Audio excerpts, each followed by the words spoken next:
A veces no se trata de educación, ni de modestia, ni de ser buena persona.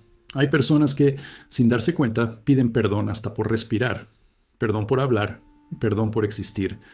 Y lo hacen con una sonrisa invisible que oculta una herida tan antigua que ya no tiene nombre. No lo hacen por estrategia, ni por cortesía. Lo hacen porque algo en su sistema nervioso aprendió que pedir disculpas era más seguro que levantar la voz, que era más útil agachar la cabeza que mostrar el alma. Y ese aprendizaje, aunque sutil, se convierte en ley interna, en doctrina silenciosa, en un reflejo automático que controla desde adentro cada gesto, cada palabra, cada paso. La neurociencia hoy explica algo perturbador. El cerebro humano, cuando está expuesto repetidamente a ambientes impredecibles, desarrolla automatismos de sumisión como un mecanismo de defensa. No es solo psicológico, es físico, es químico, es estructural. El cerebro de alguien que pide disculpas por todo no está buscando amabilidad, está buscando sobrevivir. Investigaciones del Centro de Neurociencia de la Universidad de Stanford demostraron que, en personas con altos niveles de ansiedad social o traumas tempranos, el acto de disculparse activa zonas del cerebro vinculadas al miedo y al alivio simultáneamente. Es decir, la disculpa se convierte en un botón para bajar la tensión. Como si decir perdón fuera la única forma de exhalar sin ser castigado por respirar. Y si vamos más profundo, descubrimos que, muchas veces, esa necesidad de disculparse por existir comienza en la infancia, no necesariamente con gritos, no necesariamente con violencia explícita. A veces basta una mirada de desaprobación constante, un hogar donde la ternura era condicional, donde el niño o la niña tenía que ganarse el derecho de estar, donde la neutralidad era interpretada como culpa. En esos ambientes, el niño aprende a pedir perdón no por lo que hizo, sino por lo que es, por ser demasiado sensible, por hablar alto, por preguntar demasiado, por no sonreír en el momento correcto. Se disculpa para no perder amor, para no ser abandonado emocionalmente, para evitar un castigo invisible que siempre está latente. Y ese patrón no se rompe con la edad. Al contrario, se vuelve más sofisticado, más silencioso, más devastador. Porque llega un momento en que la disculpa deja de ser una herramienta de adaptación y se transforma en un sistema operativo. Se convierte en la voz que susurra antes de hablar, en la tensión que recorre el cuerpo cuando alguien se acerca, en la duda que aparece incluso cuando se tiene razón. Y ahí comienza el verdadero peligro, cuando pedir perdón se vuelve tan automático que ya no se siente, cuando se hace incluso en sueños, incluso en pensamientos. Cuando, en medio de una conversación inofensiva, la persona interrumpe su propia frase para decir, perdón, no quiero molestar, aunque no haya molestia alguna. Ese es el primer signo de alerta. No es solo un hábito, es una señal de alarma encubierta, una grieta en el centro del yo. Y lo más inquietante es que este patrón no siempre genera rechazo social. A veces es todo lo contrario. Estas personas son vistas como las buenas del grupo, las que nunca se enojan, las que siempre ceden, las que entienden a todos. Pero ese rol social, que parece amable, es en realidad una prisión dorada, porque cuanto más se disculpa uno, más se espera que lo siga haciendo. Y así, lo que empezó como una estrategia de supervivencia se convierte en una trampa de identidad. Uno ya no sabe cómo decir que no sin culpa. Uno ya no sabe cómo estar sin pedir permiso. Uno ya no sabe cómo ocupar espacio sin disculparse por ello. Este fenómeno va mucho más allá del individuo. Hay familias enteras que transmiten este patrón como si fuera parte del ADN emocional. Se crían generaciones donde el suspiro viene seguido del perdón, donde el silencio se interpreta como conflicto, donde ser directo se asocia con agresión. Y así nace un tipo de comunicación en la que nadie dice lo que realmente siente, por miedo a parecer demasiado, por miedo a ser percibido como una carga, y lo más trágico, por miedo a perder el amor. Porque sí, en el fondo, ese perdón por todo es una súplica disfrazada, una forma inconsciente de decir, ¿todavía me quieres? ¿Está todo bien entre nosotros? ¿Puedo seguir aquí, contigo, en el mundo? La Universidad de Columbia, en un estudio reciente sobre patrones lingüísticos de personas con ansiedad crónica, detectó que el exceso de disculpas no está relacionado con el error, sino con la percepción de amenaza emocional, la amenaza de ser excluido, de ser juzgado, de ser invisible. Entonces, ¿cómo romper ese reflejo? ¿Cómo salir de esa caverna donde cada palabra está en duda? Aquí no hay recetas mágicas, pero hay algo que se puede empezar a hacer, observar. Observar cuando surge esa necesidad de disculparse, qué la activa, qué parte del cuerpo se tensa antes de decir perdón, porque ahí está la clave. El cuerpo siempre avisa antes que la mente. Y si podemos reconocer ese instante previo, ese microsegundo en el que la boca se prepara para pedir perdón sin motivo, entonces podemos elegir algo distinto. Podemos respirar, podemos hacer silencio, podemos incluso no hacer nada. Porque a veces el mayor acto de valentía es no explicar, no justificar, no pedir permiso, solo estar y sostener la presencia sin disculpa. Y es justamente ahí, en ese abismo entre el impulso de disculparse y el silencio elegido, que empieza a surgir algo diferente. Una nueva voz, una voz que no tiembla, que no pide perdón por sentir, que no se esconde tras la amabilidad, una voz que apenas empieza a despertar, pero que ya no tiene miedo, porque el verdadero cambio no comienza con la palabra, comienza con el cuerpo que deja de tensarse, con el gesto que ya no se encoge, con el alma que por fin deja de pedir permiso para existir. Y cuando ese primer umbral se cruza, aún con miedo, algo se activa también en la memoria emocional. Porque el hábito de pedir perdón por todo no se desprograma solo con razón, se desprograma con experiencias corporales nuevas, con pequeños actos de presencia, con espacios donde ya no se necesita pedir permiso para reír, para descansar, para existir. Y si bien esto parece pequeño, no lo es. Es, de hecho, el inicio de una revolución interna, silenciosa, lenta, pero imparable. Ahora, si te estás preguntando si esto es solo una cuestión individual, espera, porque hay algo más profundo, más estructural, porque cuando una persona vive disculpándose por todo, está mostrando un espejo deformado que otros también aprenden a imitar. Y así, lo que parecía un rasgo personal se convierte en un lenguaje colectivo, en un virus emocional, en un patrón social que se esconde a plena vista. Y es justo ahí donde seguimos. Y entonces, sin darnos cuenta, estamos frente a esa persona. Esa que baja los ojos cuando entra en la sala. Esa que te sonríe con timidez incluso cuando no hay motivo para sonreír. Esa que, al hablar, arrastra consigo un temblor que no está en la voz, sino en el alma. No es debilidad, es una especie de vibración interna, como si su cuerpo supiera que cada palabra que dice puede ser un error. Y por eso la disculpa está siempre lista, como un chaleco antibalas emocional. Como un escudo invisible que se activa en cuanto se detecta una mirada, un gesto, un silencio incómodo. Y lo más inquietante es que muchas veces nadie les pidió que se disculpen. Lo hacen igual, porque lo sienten como un deber, como un instinto primario, como un acto reflejo tan fuerte como respirar. Hay algo profundamente humano y doloroso en esa forma de hablar con miedo. No es solo un perdón verbal, es una coreografía completa. El cuerpo se encoge, los hombros caen, la mirada se esconde. La piel entera parece pedir permiso. Y cuando uno convive con personas así, empieza a notar los detalles. El tono de voz que baja cuando se acerca a alguien con autoridad. La frase cortada a la mitad, por miedo a parecer demasiado. La risa nerviosa después de cada comentario, como si hubiese que disculparse por haber dicho lo que se piensa. Son signos sutiles, pero alarmantes, como grietas en la superficie de una máscara que ya no logra ocultar la tensión que hay debajo. La psicología ha identificado esto como un patrón de autoanulación. No es exageración, es una forma de disociación leve pero constante, donde la persona comienza a separarse de su propio criterio, de su deseo, de su centro.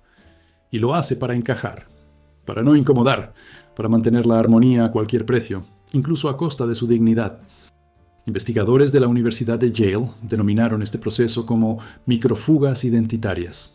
Pequeñas traiciones a uno mismo que, repetidas durante años, terminan construyendo una versión diluida del yo. Una versión que solo existe para ser aceptada, que pide perdón por adelantado, que no exige nada, no reclama nada, no ocupa espacio, que sobrevive, pero no vive, y es aquí donde el fenómeno empieza a volverse más oscuro. Porque esta forma de disculparse por todo no solo afecta las palabras, afecta los vínculos, afecta el modo en que uno ama, en que uno negocia, en que uno trabaja. Es como una niebla emocional que empaña toda decisión, porque cuando alguien pide disculpas constantemente, le está diciendo al mundo, sin saberlo, no confíes demasiado en mí, no valgo tanto, perdón por intentar. Y esa energía, esa narrativa interna, empieza a moldear la realidad externa. Jefes que no los toman en serio, parejas que los ignoran, amigos que abusan emocionalmente, porque hay algo en esa culpa permanente que parece invitar al otro a pasar por encima. Y lo peor es que, desde afuera, muchas veces esto se romantiza. ¡Qué humilde!, dicen. ¡Qué considerado! Pero lo que nadie ve es el precio que se paga por sostener esa imagen. Porque llega un momento en que la persona que siempre pide perdón ya no sabe dónde termina la humildad y dónde empieza el abandono de sí. Ya no sabe si se está cuidando o si se está destruyendo en cámara lenta. Ya no sabe si está siendo amable o si está desapareciendo con una sonrisa. Todo esto, además, se intensifica cuando el entorno lo refuerza. Familias que aplauden al hijo, que nunca se queja. Maestros que premian al alumno, que siempre acepta lo que le dicen sin discutir. Jefes que prefieren al empleado que nunca pone problemas. Y así, el patrón se ancla, se fortalece. Se vuelve un mandato silencioso. Para que te amen, primero tienes que pedir perdón por ser tú. Y en ese punto, ya no se trata de cortesía, se trata de supervivencia emocional, de miedo disfrazado de buena educación. Pero hay un momento, casi siempre invisible, casi siempre solitario, en que esa persona se da cuenta. No lo dice en voz alta, no lo comenta, pero lo siente en el cuerpo que se cansa de agacharse, en la garganta que arde de tanto tragarse palabras, en el alma que, aún rodeada de gente, se siente sola. Y es ahí donde empieza una transformación que nadie ve, una ruptura interna, una rebelión silenciosa, una pregunta que lo cambia todo. ¿Y si esta vez no pido perdón?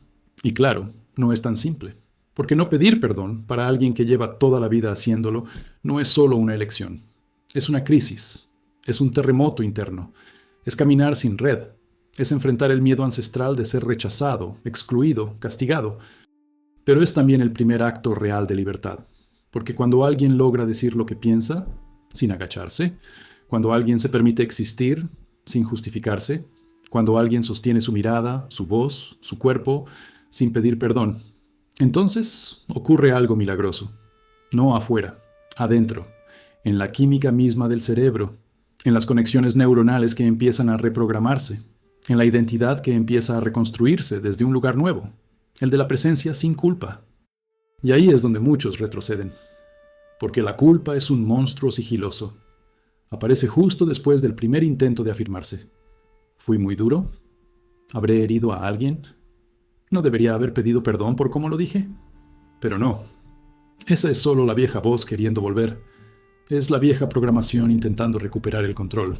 Porque para quienes siempre pidieron perdón, el silencio también da miedo, el poder también asusta, la libertad también incomoda.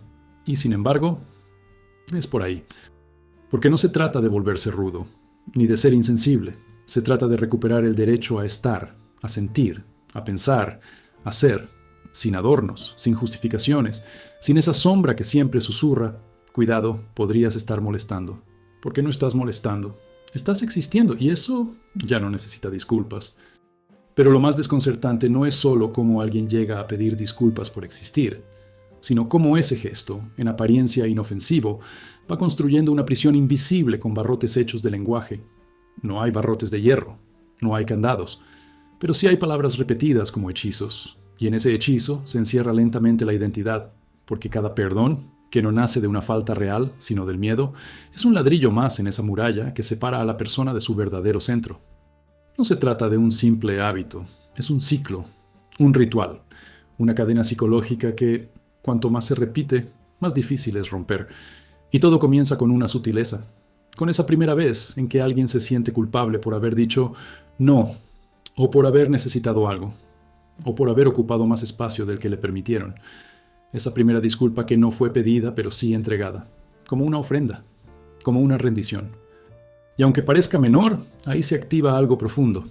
El cuerpo registra que pedir perdón calma el ambiente, que reduce tensiones, que evita conflictos.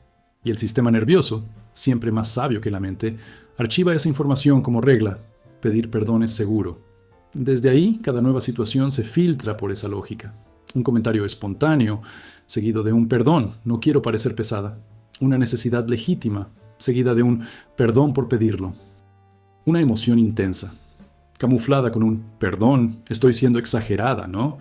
Y así se va instalando el ciclo. Una especie de guión emocional que se repite, sin pausa, sin conciencia, hasta que ya no se sabe dónde empieza la persona y dónde empieza el miedo de molestar. Y este ciclo no se detiene en el individuo, se replica, se expande, porque las personas que viven disculpándose por todo atraen muchas veces a aquellas que no se disculpan nunca, a los que cargan su poder sin filtro, a los que invaden espacios sin pedir permiso, y se establece un equilibrio perverso, Uno se disculpa por todo y el otro se siente con derecho a todo, una danza desigual que refuerza el guión, que lo cristaliza, que lo vuelve hábito compartido, y cuanto más se repite, más normal parece, más invisible, más difícil de cuestionar. En términos psicológicos, esto se conoce como homeostasis relacional, la tendencia de los sistemas humanos a mantener patrones conocidos, incluso si son disfuncionales, porque lo conocido, aunque duela, da seguridad. Y entonces, quien siempre pide perdón comienza a atraer situaciones donde ese perdón es requerido, esperado, incluso exigido, como si su rol fuera siempre el mismo: apaciguar, ceder, suavizar las aristas del mundo para que otros puedan moverse sin incomodidad. Y aquí viene lo más peligroso. El ciclo empieza a deformar la percepción de realidad. Quien pide perdón por todo comienza a creer que realmente está equivocada casi todo el tiempo, que efectivamente habla de más, siente de más, ocupa de más. Se convierte en su propio juez interno, dictando sentencias de culpa ante cualquier emoción espontánea. Y ese juez no duerme, no descansa. Siempre encuentra un motivo para culpar, para achicar, para callar. La voz interior se llena de frases como: mejor no digo nada, seguro está molesto, no quiero arruinar el momento. Y cada una de esas frases es un recordatorio de que el mundo no es un lugar seguro para existir sin filtros. Las investigaciones en psicología cognitiva han identificado este fenómeno como autodiálogo culposo, y sus efectos son más profundos de lo que se cree. Personas que viven bajo este patrón desarrollan, con el tiempo, síntomas físicos: tensión muscular crónica, fatiga emocional, insomnio, problemas digestivos, porque el cuerpo no fue hecho para vivir en alerta constante. Y pedir perdón todo el tiempo es, en el fondo, un modo crónico de vigilia emocional. Una forma de estar siempre atento al peligro, incluso donde no lo hay. Es como vivir con una alarma encendida que nunca suena, pero tampoco se apaga. Y lo más inquietante es que, con el tiempo, ese ciclo se vuelve parte de la identidad. La persona ya no solo pide perdón, se convierte en la que pide perdón. Y romper ese ciclo es como traicionar una versión de sí misma que fue construida a lo largo de años. Pero es justamente en esa aparente traición donde nace la posibilidad de libertad. Porque no se trata de negar la amabilidad, ni de volverse una piedra emocional. Se trata de recuperar el equilibrio. De recordar que no todo lo que duele en los otros es tu culpa, que no todo silencio ajeno es un reproche, que no todo malestar del mundo te pertenece. Y es ahí, en esa grieta de conciencia, donde empieza el verdadero cambio. Porque el ciclo solo se rompe cuando se observa, cuando se nombra, cuando, en medio de una frase automática como «perdón por molestarte», aparece una pausa honesta, una pregunta interna. ¿De verdad estoy molestando? ¿O es la vieja voz hablando otra vez? Esa pausa, aunque mínima, es un acto de poder. Es la primera fisura en la cadena. Es el comienzo de un nuevo lenguaje interno donde el perdón ya no se entrega como moneda constante, sino como gesto consciente, real, merecido. Y sí, al principio dolerá, porque romper un patrón que lleva años instalándose es como salir de una casa en ruinas que aún sentimos como hogar. Es confuso, es solitario. Pero también es el único camino para volver a habitarse sin miedo, porque no hay libertad verdadera si hay que pedir perdón para cada paso. Y no hay paz duradera si el precio de estar en el mundo es reducirse para que otros no se incomoden. Ese no es un pacto justo, ese es un contrato que ya caducó. Y cuando ese contrato no se rompe a tiempo, se hereda, se vuelve parte del lenguaje familiar. Parte del ADN emocional que no aparece en los análisis de sangre, pero se manifiesta en cada gesto cotidiano. Porque nadie nace pidiendo perdón por existir. Eso se aprende, se copia, se absorbe. Y muchas veces se transmite con tanto amor malentendido que duele más descubrirlo que haberlo vivido. Hay casas donde no se alza la voz, no porque haya paz, sino porque hay miedo. Familias enteras donde pedir disculpas por todo es una forma de respeto o de supervivencia. Madres que se disculpan con los hijos por servirles la comida demasiado fría. Padres que piden perdón por llegar cansados del trabajo. Hermanas que piden disculpas por ocupar el baño demasiado tiempo. Silencios que piden perdón por no saber qué decir. Y al crecer en esos espacios, el niño aprende que la armonía no es fruto del amor libre, sino del control, del autocuidado extremo, de la vigilancia emocional. Aprende que su existencia tiene un costo y que la mejor forma de no ser demasiado es disculparse antes de que alguien lo diga. Lo más perturbador es que estas dinámicas rara vez se nombran. No se enseñan directamente. Nadie dice, aquí pedimos perdón por todo, pero se respira, se siente, se imita, se instala como clima, como atmósfera, como pacto tácito. Y entonces ese niño crece y sin saber por qué, sigue pidiendo disculpas por cosas mínimas, no porque sea débil, no porque quiera agradar, sino porque el lenguaje emocional de su hogar fue ese, porque aprendió que el silencio se llena con culpa, que el amor se protege con autocensura, que los conflictos no se resuelven, se previenen, y la forma más efectiva de prevenirlos es ceder, adelantarse, achicarse y pedir perdón. En términos arquetípicos, esto tiene una raíz aún más profunda. En muchas culturas, sobre todo aquellas marcadas por estructuras patriarcales rígidas, el acto de pedir perdón se asocia con lo femenino, con la entrega, con la suavidad, con la sumisión elegante, como si existiera una virtud secreta en desaparecer con gracia, como si la fuerza estuviera reservada para unos pocos y el resto tuviera que merecer su lugar pidiendo permiso. Y esto no tiene género. Atraviesa hombres, mujeres, niñeces, pero lo que cambia es el rol asignado. En cada familia, en cada sistema, hay alguien que asume el lugar del que cede, del que calma, del que equilibra a costa propia. Y muchas veces, ese rol se vuelve una especie de sacerdocio emocional. Se espera de esa persona que absorba el caos, que minimice el dolor, que suavice la tensión, sin levantar la voz. Y claro, esa persona aprende a disculparse incluso por sentir, por llorar, por tener un mal día, por no saber qué decir. Y lo hace con tanto cuidado, con tanta dulzura, que nadie se da cuenta de que está desapareciendo. Se vuelve experta en ocupar poco espacio, en no necesitar nada, en adaptarse a todo. Pero en lo profundo, hay una herida que late, que arde, que susurra. ¿Cuándo me va a tocar a mí existir sin culpa? La expansión colectiva de este patrón es tan sutil que se confunde con educación. Pero no es lo mismo enseñar a respetar que enseñar a disculparse por existir. No es lo mismo formar a alguien empático que programarlo para sacrificarse. Y ese límite, cuando se cruza, deja marcas. Marcas que no siempre se ven, pero que se sienten. En la dificultad para poner límites. En el miedo a expresar enojo. En la ansiedad que surge al decir no. En la culpa que arde al priorizarse. Y no se trata de culpar a los padres, ni de buscar un culpable externo, porque muchas veces ellos también lo aprendieron así. También crecieron pidiendo perdón por todo. También vivieron en entornos donde el amor venía con condiciones, donde la voz se medía, donde el silencio era más seguro que el conflicto. Y así, generación tras generación, se hereda una forma de estar en el mundo que duele sin mostrar sangre, una forma de caminar con el alma encogida, de hablar bajito, de sentir como si se estuviera invadiendo. Y la sociedad no ayuda, porque aplaude ese comportamiento, porque premia al que se adapta, al que no incomoda, al que siempre está disponible.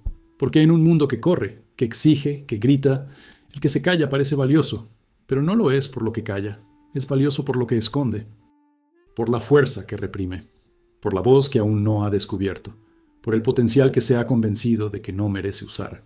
Por eso, cuando una persona así empieza a cambiar, el sistema tiembla.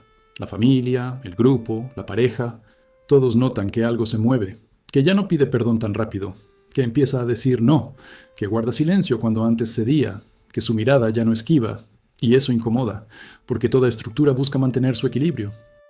Y cuando alguien deja de pedir perdón, deja también de sostener el lugar que otros le asignaron. Pero ahí empieza lo real, porque no hay sanación sin incomodidad, no hay libertad sin conflicto, no hay crecimiento sin sacudidas. Y cuando esa persona empieza a romper el guión, está abriendo camino para otros. Está ofreciendo una nueva forma de estar, una forma donde el amor no necesita culpa, donde la ternura no implica rendición, donde el vínculo no exige disminución. Y sí, al principio habrá resistencia, miradas raras, comentarios sutiles. Estás cambiando. ¿Qué te pasa? Antes eras más dulce. Pero esa incomodidad es señal de avance, de frontera, de nuevo territorio emocional. Porque si nadie se incomoda, es que nada está cambiando realmente. Y quizás, solo quizás, al ver a alguien dejar de pedir perdón por todo, otro también lo intente. Y otro más. Y poco a poco, el patrón ancestral empieza a resquebrajarse.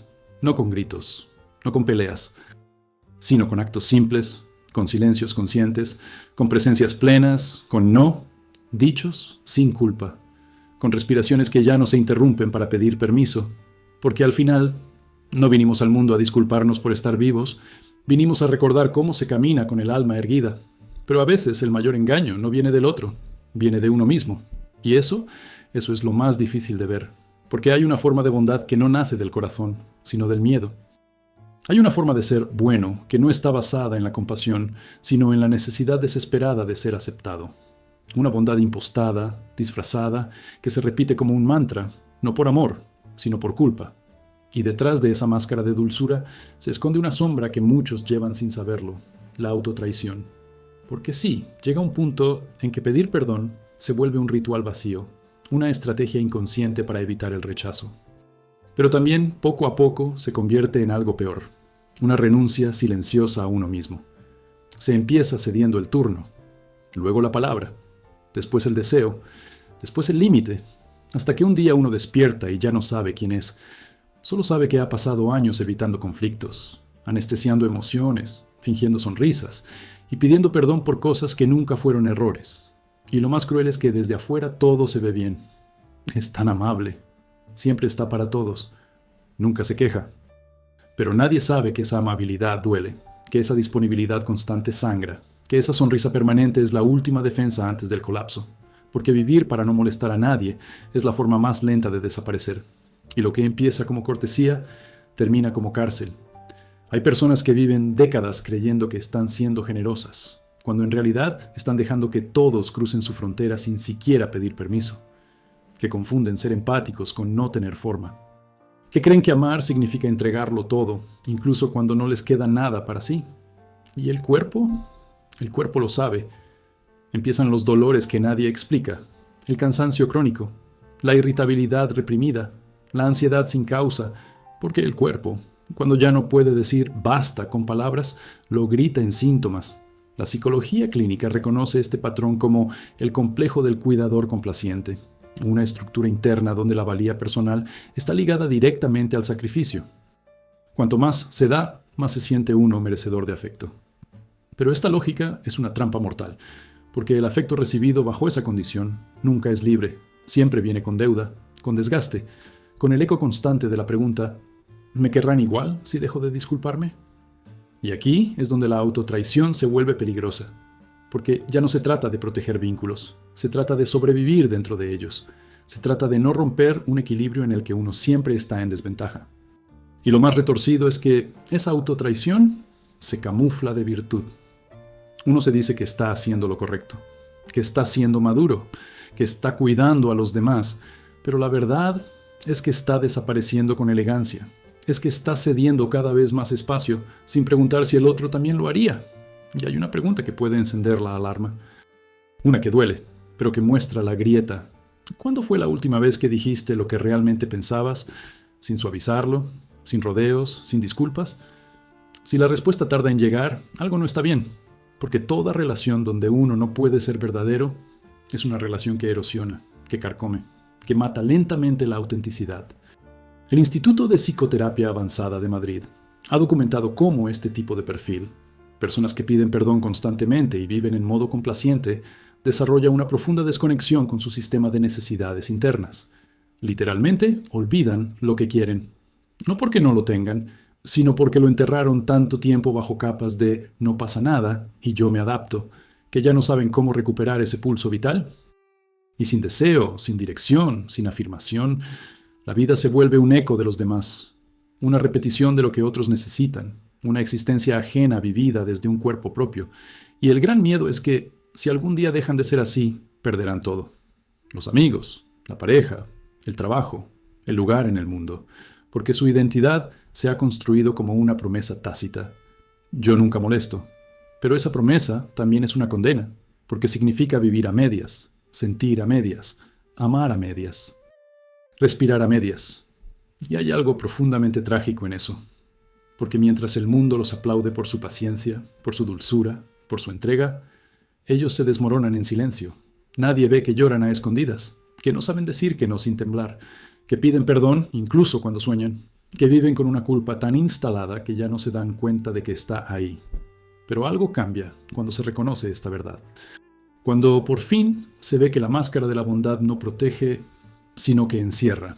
Que la dulzura sin límite no es virtud, es agotamiento.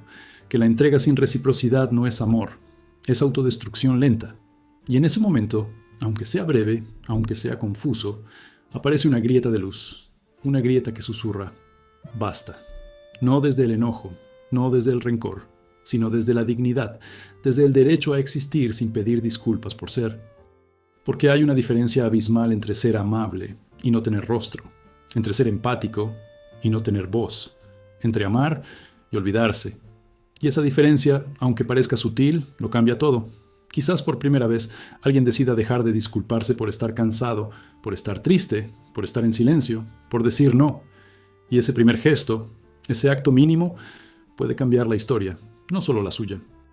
También la de todos los que, desde lejos, lo estaban observando y esperando un permiso inconsciente para también soltarse. Porque no hay ejemplo más poderoso que alguien que se atreve a recuperar su centro, a quitarse la máscara, a romper con el personaje y decirse, con voz firme, aunque tiemble, no voy a pedirme más perdón por no ser lo que esperan, voy a empezar a ser lo que soy. Y ese momento es el comienzo de una vida distinta.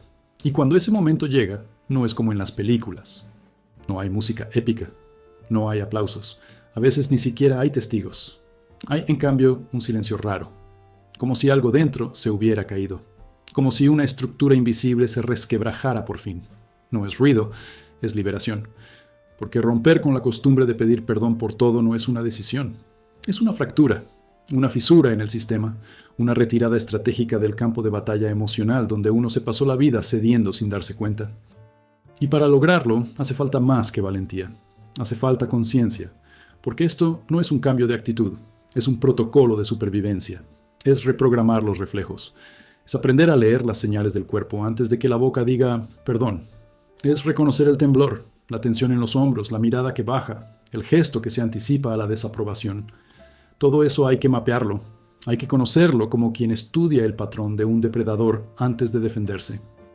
Y después viene lo más difícil, desobedecer el impulso, no responder como siempre, no suavizar, no ceder automáticamente, quedarse, respirar, esperar, porque entre el impulso de pedir disculpas y el acto de hacerlo hay una grieta de tiempo. Y si uno logra habitar ese microsegundo, ya no está en automático, ya hay elección, ya hay poder. Al principio se sentirá extraño, incómodo, incluso egoísta, porque durante años uno confundió el amor con la renuncia, la empatía con la desaparición, la dulzura con el sacrificio. Pero poco a poco, con práctica y presencia, el cuerpo empieza a recuperar su forma natural. La voz deja de temblar, la espalda se endereza, las palabras salen sin adornos ni disculpas innecesarias, y entonces ocurre lo que parecía imposible. Uno se siente en casa dentro de sí mismo.